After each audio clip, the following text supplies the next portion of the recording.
La résidence hôtelière a été construite il y a à peu près 2 ans. On voulait quelque part prouver que le basse consommation d'énergie, c'est vrai qu'il y avait un coût économique, mais par contre qu'il y avait aussi un confort de vie et on voulait être un petit peu précurseur dans ce domaine. Tous les murs ici sont en briques alvéolaires de 33 cm, qui nous permet de conserver au mieux la chaleur. Cette chaleur est produite par de la géothermie en flux fermé. On ne va pas dans une nappe phréatique, on ne prend pas l'eau d'une nappe phréatique. Cette géothermie nous permet de chauffer également toute l'eau chaude et chauffage au sol, basse consommation. Pour l'eau, nous avons des récupérateurs d'eau de pluie qui équipent les toilettes WC.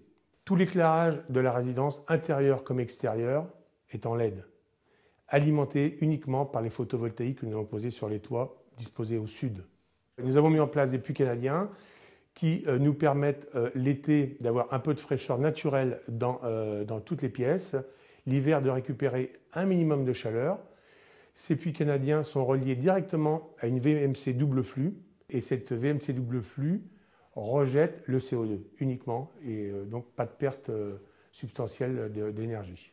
On a mis en place un service de voiturette électrique pour notre personnel afin que celui-ci se déplace sans consommer d'essence, sans faire de bruit, sans faire d'émanation de gaz carbonique vis-à-vis de notre clientèle.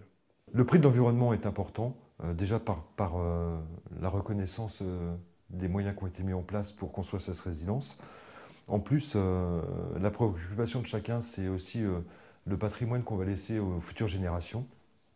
Et c'est important pour nous de montrer au grand public qu'il est possible de protéger l'environnement en construisant quelque chose d'assez important, puisque là, on a 51 villes là.